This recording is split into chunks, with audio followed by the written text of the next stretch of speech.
പ്രകൃതി സുന്ദരമായ ഒരു കൊച്ചു ഗ്രാമം. ആ ഗ്രാമത്തിൽ അങ്ങിങ്ങായി പലരും താമസിക്കുന്നുണ്ട്. അതിൻ്റെ ഒരു കോണിൽ ഒരമ്മയും മകനും. അമ്മ കൂലിപ്പണിയെടുത്തും വളരെ കഷ്ടപ്പെട്ടാണ് മകനെ പഠിപ്പിക്കുന്നത്. മകൻ പഠിക്കാൻ വളരെ മിടുക്കനായിരുന്നു. അവൻ നല്ല നിലയിൽ പഠിച്ചു പാസ്സായി ഇറങ്ങി. ഒരു ജോലിക്ക് വേണ്ടി അവൻ പലയിടങ്ങളിലും അലഞ്ഞു. അവൻ്റെ തൊട്ടരികിൽ ഒരു കൂട്ടുകാരി ഉണ്ടായിരുന്നു, ശൈല. അവൾ മിക്കവാറും അവർ തമ്മിൽ കാണും, സംസാരിക്കും. ഏകദേശം അവർ മാനസികമായി ഇഷ്ടത്തിലുമായി.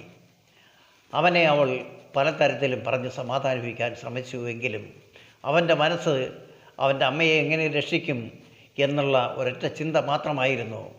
ഒരിക്കൽ ഒരു ദിവസം അവൻ ഒരു തീരുമാനത്തിലെത്തി.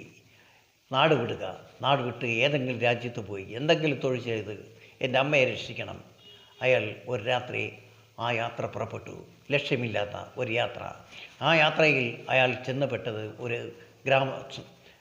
പട്ടണത്തിൽ. ആ പട്ടണത്തിൻ്റെ പല കോണിലും പല തൊഴിലുള്ളവരും തൊഴിലില്ലാത്തവരും പലരുമായി ജീവിക്കുന്നു.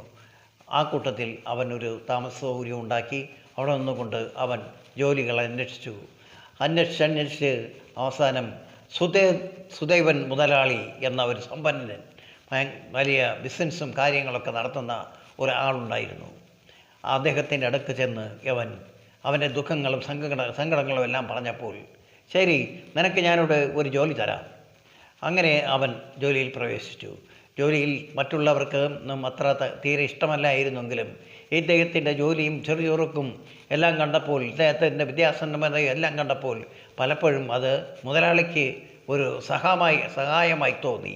അങ്ങനെ അവനെ മുതലാളിയുടെ ഓഫീസിൽ ഒരു ജോലി കൊടുത്തു. ആ ഓഫീസിൽ അവൻ വരുന്ന കാര്യങ്ങളെല്ലാം ഭംഗിയായി നടത്തുന്നത് കണ്ടപ്പോൾ മുതലാളിക്ക് വളരെ സന്തോഷം തോന്നി. കൊള്ളാം, ഇവൻ എൻ്റെ കമ്പനിയിലെ മാനേജരാവാൻ പറ്റിയവനാണ്. അങ്ങനെ അവൻ ആ കമ്പനിയുടെ ഫുൾ ചുമതല അവൻ്റെ കൈക്കായി.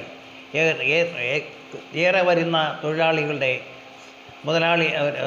മാനേജരായി അവൻ അവിടെ ജോലി തുടരാൻ ശ്രമിച്ചു. ആ കൂട്ടത്തിൽ ഒരു ദിവസം അയാൾ ആ മുതലാളിയോട് പറഞ്ഞു, സാർ, എനിക്ക് എൻ്റെ നാട്ടിൽ നിന്ന് പോകണം, എൻ്റെ അമ്മയെ ഒന്ന് കാണണം. എൻ്റെ അമ്മ വളരെ കഷ്ടത്തിലാണ്. ശരി, നീ പോയിട്ട് വരൂ. അങ്ങനെ അവൻ അതിനുള്ള തയ്യാറെടുപ്പുകളായി ഒരു ദിവസം അവൻ വണ്ടി കയറി അവൻ്റെ നാട്ടിലേക്ക്. ആ കുതിച്ചു പായുന്ന ആ തീവണ്ടിയിൽ ഒരറ്റത്തിരുന്നു കൊണ്ട് അവൻ പലതും ചിന്തിച്ചു. നാട്ടിൽ ചെന്നാൽ ആരായിരിക്കും, എങ്ങനെയായിരിക്കും, എന്തൊക്കെയായിരിക്കും എന്നറിയാതെ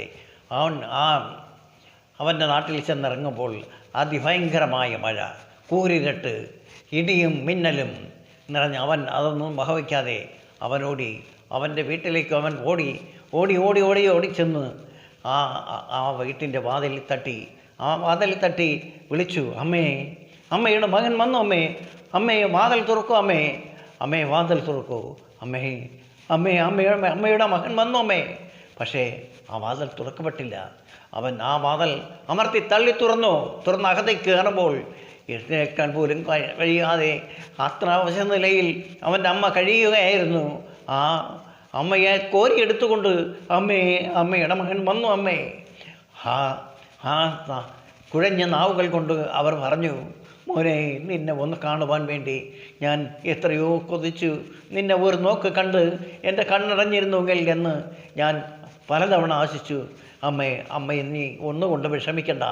അമ്മയെ പോറ്റാനുള്ള എല്ലാ കഴിവും ശക്തികളും ഇന്ന് എനിക്കുണ്ടമ്മേ എന്ന് പറയുമ്പോഴേക്കും അവൻ്റെ അമ്മ ആ ലോകം വിട്ട് പോയി കഴിഞ്ഞിരുന്നു. ദുഃഖിതനായ അവൻ ദിവസം അമ്മയുടെ ചടങ്ങുകളും കാര്യങ്ങളെല്ലാം നടത്തി. അവൻ്റെ അടുത്ത കൂട്ടുകാരിയായി അവൾ വന്നു. അയാളോട് പറഞ്ഞു, ദുഃഖങ്ങളും കാര്യങ്ങളൊക്കെ പറഞ്ഞു, ഇവിടെ നടന്ന സംഭവങ്ങളും കാര്യങ്ങളെല്ലാം പറഞ്ഞു. അവസാനം അയാൾ ഒരു ദിവസം പോകാൻ തയ്യാറായി ഇവൾ മനസ്സിലാക്കി ഓടിച്ചെന്ന് അയാളുടെ മാറിലേക്ക് കെട്ടി വീണ് പൊട്ടിക്കരഞ്ഞു. എന്നെ ഇവിടെ ഉപേക്ഷിച്ചിട്ട് പോകരുതേ, എന്നെ ഉപേക്ഷിക്കരുതേ എന്ന് പറഞ്ഞുകൊണ്ട് കരഞ്ഞിരിക്കുമ്പോൾ അയാളുടെ മുതുകിൽ നിന്ന് എവിടെ നിന്നോ ആഞ്ഞൊരു കത്തി അയാളുടെ മുതുകിലേക്ക് ആഞ്ഞ് കയറി. അവൾ എന്നല്ലാതെ അമർത്തോ അയാൾ ഓടി രക്ഷപ്പെട്ടു, ആരാണെന്നറിയാതെ. പക്ഷേ ആളുകൾ തിരഞ്ഞു പിടിച്ചു, അവനെ പിടിച്ച് ജയിലിലാക്കി. പക്ഷേ ഈ കത്തി വലിച്ചൂരി എടുത്തപ്പോഴത്തേക്കും അയാൾ ഈ ലോകം വിട്ട് പോയി കഴിച്ചു. പൊട്ടിക്കരഞ്ഞുകൊണ്ടവൾ ആ തെരുവിലൂടെ അവൾ അലഞ്ഞു നടന്നു.